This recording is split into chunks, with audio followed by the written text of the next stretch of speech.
천국의 종표 다니엘과 요한계시록입니다.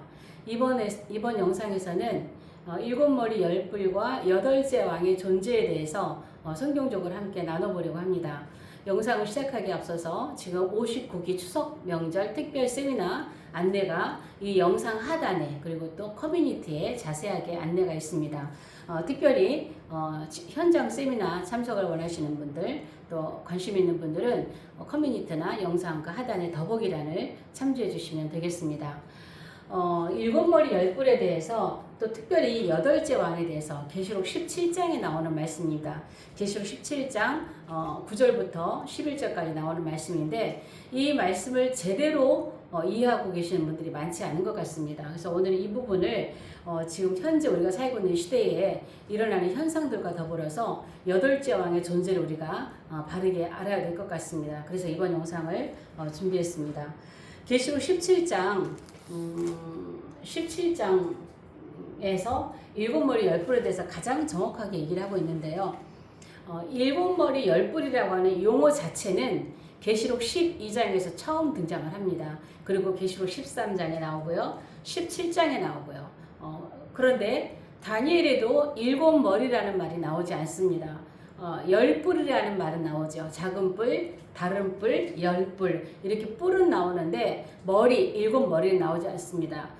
그리고 네 짐승에 대해서 나오는데 사실은 이 네 짐승의 존재들이 일곱 머리에 속하는 것인데 다니엘은 바벨론과 아수르, 애굽과 아수르가 지난 세 번째 나라부터 진행되는 것이기 때문에 일곱 머리라는 말이 나오지 않습니다. 계시록 12장에 일곱 머리라는 말이 처음 나오는 것은 일곱 머리가 다 완성이 된 시기이기 때문에 그때 등장을 하죠. 그런데 일곱 머리 열 뿔의 존재에 대해서는 계시록 17장에서 가장 정확하게 설명을 하고 있습니다. 그래서 성경을 우리가 그대로 이제 보고 따라서 한번 풀어가 보도록 하겠습니다.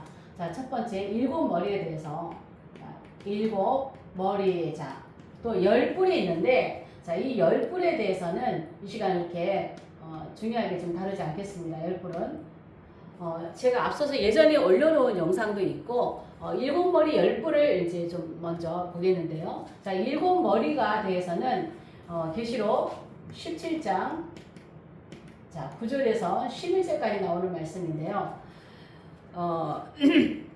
거기에 보면 일곱 머리에 대해서 가장 정확한 설명인데 이 설명을 우리가 그대로 이해를 잘하고 풀고 나가면 일곱 머리 열 뿔의 존재를 분명히 알 수가 있어요. 그래서 17장 9절에서부터 연결이 되는 건데 지혜 있는 뜻이 여기 있으니 그 일곱 머리는 여자가 앉은 일곱 산이요 또 일곱 왕이라 이렇게 되어 있어요. 일곱 산이요 일곱 머리는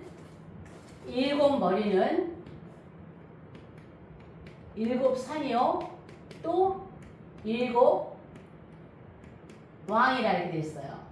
일곱 산과 일곱 왕이라고 되어 있어요. 그런데 일곱 산과 일곱 왕이라는 이 두 개의 둘로 나누어서 이해를 해야 일곱 머리 열 뿔에 여덟째 왕의 존재를 우리가 분명히 알 수 있어요. 이거를 두 개로 나누지 않으면 여덟째 왕의 존재를 절대로 이렇게 쉽게 알 수가 없습니다.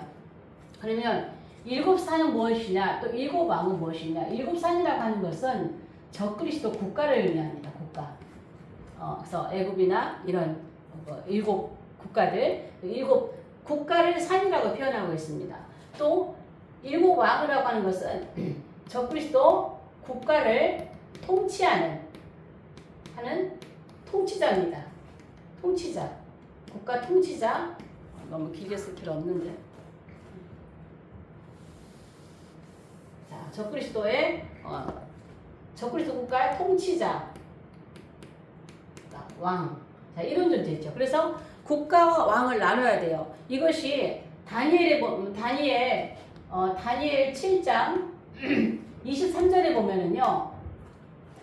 바다에서 나오는 네 짐승은 넷째 나라는 이 땅에 넷째 짐승은 곧 땅의 넷째 나라라고 해서 넷째 나라. 바다의 짐승에서 네 번째는 넷째 짐승은 네 짐승이 바다에서 올라오는데 7장에서 네 짐승이 바다에서 올라오는데 그 넷째는 이 땅에 일어날 넷째 나라라고 얘기하고 있어요. 나라. 그러니까 국가를 얘기하고 있는 거예요. 반면에 다니엘 7장 17절에는 넷째 짐승은 곧 땅에 그 네 짐승은 세상에 일어날 네 왕이다. 네 짐승은 세상에 일어날 네 왕이다. 네 짐승은 세상에 일어날 네 왕이다. 그래서 왕을 얘기하고 있죠. 국가를 얘기하고 있고 넷째 나라를 얘기하고 있고 또 그 나라를 다스리는 왕을 얘기하고 있어요. 그래서 다니엘 7장에서도 네 짐승을 얘기할 때 국가와 왕을 이렇게 같이 얘기를 하고 있다는 것이죠. 그래서 일곱 머리를 풀 때에 일곱 상과 일곱 왕을 나누는데 자 어떻게 나누냐면요. 자 여기서 뭐라고 설명하냐면 다섯은 망하였고 둘, 셋, 다섯이죠. 요 다섯은 망했다 그러죠. 다섯은 망했다. 그리고 하나는 있다. 하나는 있고 그 다음에 하나는 아직 이르지 아니하였는데 하나는 아직 이르지 않았는데 이르면 반드시 잠시 동안 머무르리라. 자, 이 잠시 동안 머무르는 게 뭐냐면 이게 7년이에요. 7년이고요. 요 국가가 제가 지금 다니엘 71일을 풀고 있죠. 다니엘 9장 27절에 세계 단위 정부입니다. 자, NW죠. 그러니까 다섯은 망했고 일곱 산 중에서 자 그럼 망한 나라는 어떤 나라일까요? 애굽, 아수르, 바벨론, 메데와 바사, 헬라. 요건 망했다는 거예요. 그리고 하나는 있고 그렇죠. 있고 요게 로마예요. 로마고 다른 하나는 아직 이르지 아니하였으나 이르면 잠시 동안 반드시 잠시 동안 머무르리라. 앞으로 다가올 NW 세계정부입니다. 세계정부예요. 이 세상은 지금 세계정부를 향해서 가고 있어요. 지난 시간에 일루미나티 얘기 말씀드렸지만 일루미나티의 궁극적인 목적이 세계정부예요. 이 전 세계는 세계정부를 향해서 지금 한 걸음 한 걸음 가고 있는 거예요. 세계정부가 온 뒤에는 반드시 이 땅에 주님께서 약속하신 메시아 왕국, 그 나라의 주인이신 메시아께서 우리 그리스도께서 이 땅에 재림을 하신다는 것이죠. 그 재림 전에 성경 창세기 1장 1절에서부터 예언되어 있는 이 적그리스도 국가 NW 세계정부가 온다는 것이죠. 그래서 이게 일곱 산이에요. 그래서 애굽산, 아수르산, 바벨론산, 메데바사산, 헬라산, 로마산, NW산. 우리는 앞으로 가장 넘기 힘든 NW 이 산을 앞두고 있는 시대에 살고 있습니다. 곧 다가올 이 나라입니다. 자, 여긴데 그러면 일곱 왕은 뭐냐는 거죠. 일곱 왕. 일곱 왕은 11절에 설명을 하고 있어요. 전에 있었다가 자 똑같이 나갑니다. 둘, 셋, 넷, 다섯. 전에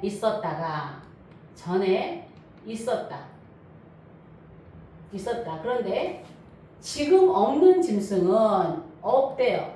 없다. 자 이거를 이해하셔야 돼요. 자 여기는 지금 있다고 하는데 여기는 없대요. 전에 있었다가 지금 없는 짐승은 자 여덟째 왕이래요. 여덟째 왕인데 일곱 중에 속한 자라 그래요. 그러면 여덟째니까 여기에 지금 일곱째가 있다는 얘기죠. 이렇게. 자 그러면 일곱 중에 하나, 둘, 셋, 넷, 다섯, 여섯, 일곱 개잖아요. 자 일곱 중에 요 중에 속해 있는 어느 하나가 일곱 중에 속한 자라 요거예요. 이 설명이에요. 전에 있었다가 지금 없는 짐승은 여덟째 왕이니 자 요게 여덟째 왕이래요. 근데 이 여덟째 왕을 성경적으로 올바로 이해하시는 분이 그렇게 많지 않아요. 일곱 머리 열 뿔을 그 강의하시는 목사님들의 강의를 들어봐도 강의하는 그분 자체도 혼동이 되는 것 같은 느낌을 받을 때가 있어요. 자, 여덟째 왕이 이 여덟째의 존재를 어떻게 이해해야 되느냐? 자, 이 그림을 이렇게 보셔야 돼요. 자, NW라고 했어요. NW. 일곱째 산이 NW라고 했어요. 그러면 이 여덟째와 일곱째 이거는 여기는 이게 지금 세계통일정부에서 이게 전 3.5년입니다. 여기가 후 3.5년입니다.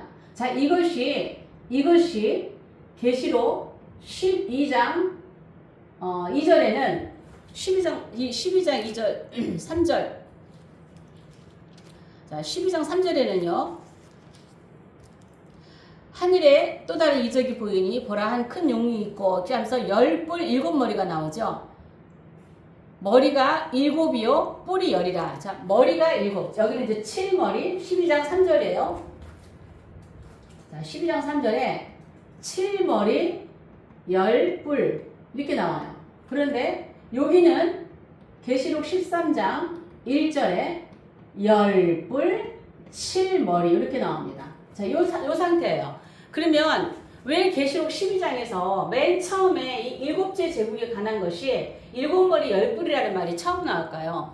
계시록 12장은 7머리 10뿔이 완성된 시점이에요. 제가 계시록을 풀고 있는 특징이 요한계시록은 순서적으로 되어 있다. 요한계시록은 절대 섞여 있는 것이 아니다. 그래서 계시록 12장도 과거 사건이 아니라 앞으로 미래 사건이 아직 이루어지지 않은 사건이에요. 그래서 12장에서 지금 7머리 10뿔이 나오는 거는 이제 7머리 7째 산 제국이 지금 등장했기 때문에 나오는 거예요. 그러면 여기는 반대로 10뿔 7머리. 자, 여기는 뭐냐? 여기는 용이라고 나와, 용. 여기는 짐승이에요. 짐승. 10뿔의 권세를 다 가진. 그래서 10뿔이 먼저 나와요. 10뿔의 권세를 다 가진 7째, 7머리의 8째 왕이라고 해요. 그러면 이거는 뭐냐면, 요 두 사람은요, 요 둘은요, 동일인이에요. 동일인. 자, 여기서 동일인하는 사람을 얘기하죠. 그러면 자, 여기서 이거 보세요. 7왕. 7사는 국가를 말한다는 적그리스도 국가. 그리고 7왕은 적그리스도 국가를 통치하는 통치자고 왕이다. 왕이다. 그러면 이것은요. 이것을 푸는 분들은 애굽은 바로, 아수르는 사네립, 바벨론은 느부갓네살 이렇게 푸는 분들도 계시고요. 7왕을 로마의 7산, 로마의 7왕 이렇게 푸시는 분들도 계세요. 그건 아니에요. 정확하게 제가 말씀을 드릴게요. 자, 이건 우리는 성경은 성경에서 봐야지 돼요. 계시록 10장이 아니 계시록 10장 다니엘 10장에 보면은요. 우리가 잘 알고 있는 대로 가브리엘이 기도응답을 갖고 내려오다가 21일간 바사 군주에게 갇히게 됩니다. 그래서 미가엘의 도구로 나오게 되죠. 자, 바사 군주라는 말이에요. 바사 군주. 자, 바사 군주인데 이거는 영적 세계 싸움이에요. 영적 세계에서 일어난 일이죠. 바사 군주라는 말이 나오는데 더 중요한 것은 여기 10장 20절로 가면은요. 이르되 내가 어찌하여 내게 왔는지 내게 아느냐. 자, 가브리엘이 다니엘에게 하는 말이에요. 내가 돌아가서는 바사 군주와 싸우려니와 내가 나간 후에는 헬라의 군주가 이길 것이다. 바사 군주, 헬라 군주라는 말이 나와요. 이것은 어느 눈에 보이는 통치자를 말하는 게 아니에요. 바사 군주, 헬라 군주. 이게 무슨 말이냐면, 자, 애굽에, 자, 바사가 나왔으니까 바사죠. 바사의 군주예요. 또 헬라의, 이거 바벨론이네. 죄송해요. 메대와 바사. 메대와 바사. 바사의 군주, 바사의 군주라는 말 나와요. 또 헬라의 군주라는 말이에요. 이거는요, 영적 세계예요. 자, 이걸 어떻게 이해해야 되냐면, 이 바사라는 나라의 왕이 메데바사, 페르시아, 나중에 이제 메데바사 하나가 나중에 이제 바사로 이제 하나가 되죠. 메데가 먹히고, 그러면 그 나라의 임금이 하나만 있었던 게 아니에요. 여러 명이 있었어요. 여러 명이. 그 나라가 통치하는 200년 가까이 여러 명이 있었어요. 마찬가지로 헬라도 마찬가지. 헬라의 군주도 헬라라는 나라가 200년이 넘게 지내는 동안에 많은 왕들이 있었어요. 그러나 그 왕 눈에 보이는 사람을 얘기하는 게 아니에요. 이 국가를 통치하는 왕들 뒤에서 그 국가를 통치하는 군주가 있다라는 것이죠. 그게 뭐냐면 영적 존재입니다. 여기 영적 존재. 자, 영적 존재. 그 나라를 통치하는 짐승이에요. 그냥 짐승 국가라고 하는 거예요. 그러면 바사를 통치하는 군주 짐승입니다. 헬라를 통치하는 군주 짐승이에요. 마찬가지로 애굽의 군주, 아수르의 군주, 바벨론의 군주, 메데바사의 군주, 헬라의 군주라고 다니엘 10장에 나오고 있는 거예요. 이해가 가시나요? 그리고 마찬가지로 로마의 군주. 자, 그러면 이게 왜 여기는 있고 여기는 없다라고 하는 거냐? 여기 산이에요. 당시 그 사도 요한이 이 말씀을 받을 당시에는 통치가 로마였어요. 로마. 이 산이 어떤 로마였냐? 여섯 번째, 하나, 둘, 셋, 넷, 다섯, 여섯 번째 산이었어요. 그러니까 하나의 산은 있다라고 하는 거예요. 자, 다섯은 망했고, 하나는 있다. 그래서 여기는 있다 그래요. 그 반대로 여기는요, 여기는 전에 있었다. 여기 일곱 왕에 대해서. 왕에 대해서 설명할 때는 전에는 있었다. 근데 지금은 없다라고 그러죠, 여기. 같은 로마인데, 여기는 로마의 군주가 있겠죠? 짐승이 있겠죠? 근데 여기는 없다라고 하는 것은 여덟째 왕에게 들어오는 이 영적 짐승이 여기는 없다라는 거예요. 자, 전에 있었다가 지금 없는 짐승은 여덟째 왕이니 일곱 중에 속한 자다 그랬죠. 근데 여기는 없다고 분명히 하고 있죠. 여기는 없다라. 그러니까 여기는 있다라고, 여기는 산이기 때문에 있다라고 하는 거고, 그 산 안에 통치하는 짐승은 여덟째 왕에게 들어갈 짐승이 아니라는 거예요. 무슨 말인지 이해 가시나요? 그래서 지금은 없지만 일곱 중에 속한 자다. 그럼 여기도 당연히 없어요. 자, 그러면 이게 무슨 소리냐면, 자, 헬라의 군주가 있어요. 짐승이 있어요. 자, 로마의 군주가 있어요. 로마라고 하도 굉장히 긴 시간 동안 많은 왕들 통치자도 있었지만 누구 어느 왕 개를 말하는 게 아니라 그 왕들 뒤에서 로마라는 나라를 통치했던 짐승 하나예요. 하나. 통치자는 하나예요. 왕은 하나예요. 그래서 다니엘에서도 7장 17절에서도 넷째 나라는 넷째 왕이다라고 합니다. 넷째 나라는 넷째 왕이다. 바다에서 나오는 네 번째 나라는 네 번째 나라라고 국가라고 얘기를 하고 있는 거예요. 그러면 여덟째 왕의 존재가 뭐냐? 자, NWO 전 3년 반을 이끌어가는 군주가 따로 있어요. 짐승이 따로 있어요.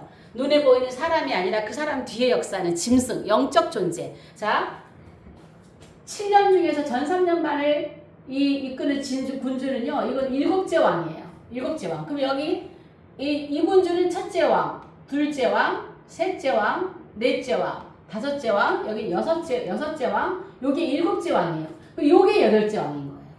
후 3.5년을 이끌어가는 군주가 있어요. 후 3.5년을 들어가는 군주가 있어요. 그 후 3.5년에 활동할 그 짐승이 사람은 같은데 그 사람에게 들어가요. 이때부터는 어떻게 되나요? 후 3.5년에 신의 자리에 올라가죠. 그래서 여러분 잘 들으세요.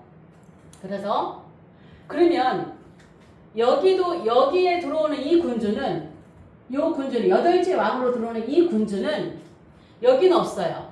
여기도 없어요. 그러면 다섯 중에 있어요. 다섯 중에 애굽 군주, 아수르, 바빌론, 메데바스, 헬라, 이 다섯 중에 있던 그 짐승이 일곱 중에 속한 자라 그랬죠. 이 짐승이 여덟째 왕으로 다시 들어오는 거예요. 후 3.5년에 전 세계를 대환란으로 이끌어갈 그 짐승이, 악랄한 짐승이 다시 여기 들어오는 영적 존재에 들어오는 거예요. 그 짐승은 다섯 중에 누구겠느냐? 알아보는 건 쉬워요. 여기 여덟째 왕이 하는 일을 똑같이 하는 왕을 찾으면 돼요.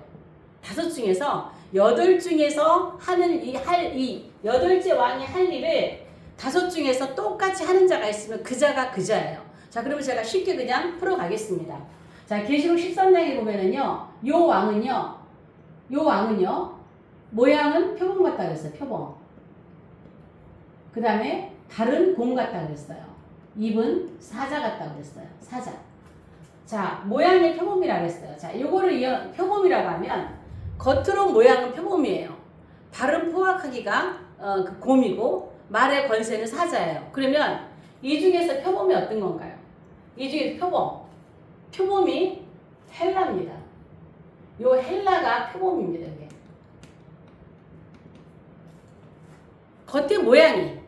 겉으로 모양이 표범같이 생겼어요. 자, 그러면 이 표범을 찾아볼게요.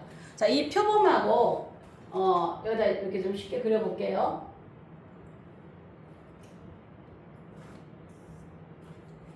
제가 지우지 않고 쭉 나가는데 잘 보이실지 모르겠어요. 자, 여기는 지금 다섯째 왕이었죠. 헬라는. 자, 다섯째 왕이에요. 이건 다섯째 산이에요. 오째 산.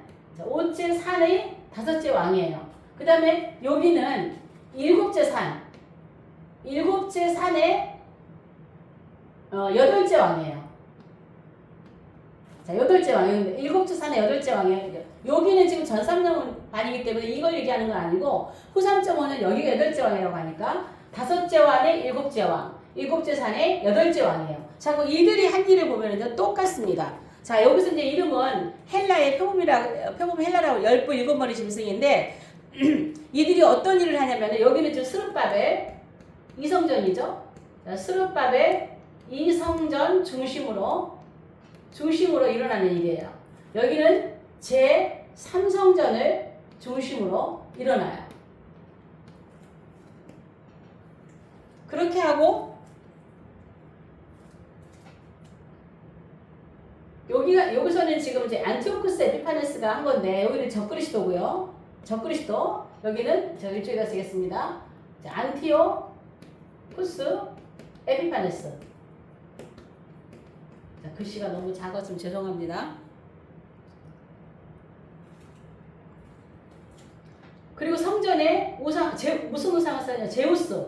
헬라의 신 제우스를 세웁니다. 성전에. 여기는 성전에 적그리스도의 우상을 세웁니다. 그리고 헬라의 신 제우스만 섬겨라 이렇게 명령을 합니다.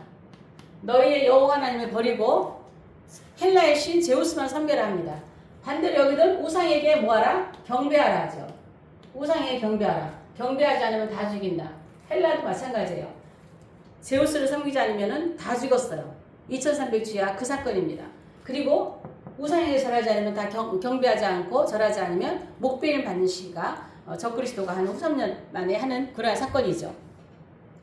그리고 제물과 제사와 예물을 금지합니다. 예물 금지. 여기도 제사, 예물 금지합니다. 그런데 이 기간이 제사 예물을 금지하고 유대인들을 엄청나게 핍박을 합니다.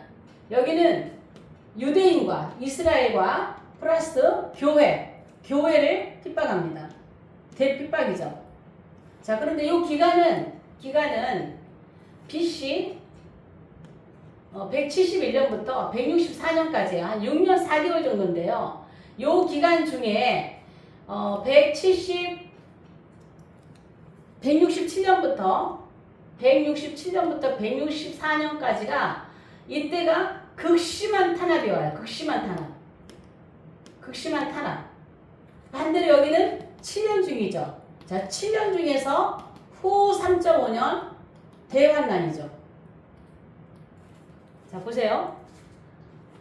헬라의 다섯째 왕 안티오쿠스 에피파네스를 통해서 이 다섯째 왕 짐승이 한 일과 자, 적그리스도를 통해서 일곱째 산의 여덟째 왕을 한 일은 똑같아요.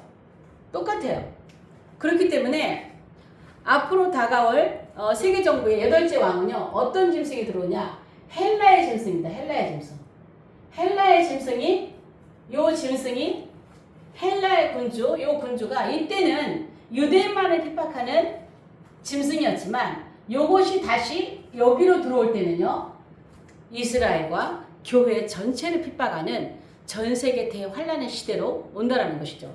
그럼 중요한 것은요, 자, 이 표범이라는 거예요. 표범. 자, 표범이 헬라. 자, 그리스죠.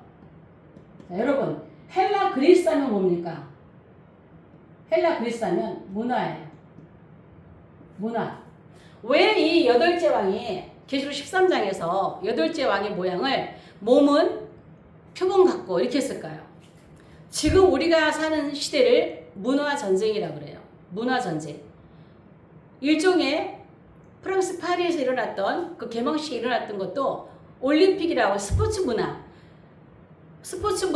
올림픽이라는 걸 통해서 그렇게 하나님을 비방하고 모독하는 일이 일어났다는 것이죠. 뿐만 아니라 앞으로는 이 문화가 스포츠 문화, 또 뭐 영화, 애니메이션, 드라마, 또 책, 여러 가지 문화의 영역에서 그러한 일들이 하나님을 모독하고 예수 그리스도를 모독하는, 교회를 모독하는, 또 성도들을 핍박하는 이러한 일들이 계속 벌어질 거예요. 그러한 것을 통해서. 그러면 지금 전 세계가 이러한 것들이 지금 진행되고 있는 거예요. 모든 문화가 사단의 문화예요. 문화 전쟁이에요. 문화 전쟁. 영적 문화 전쟁.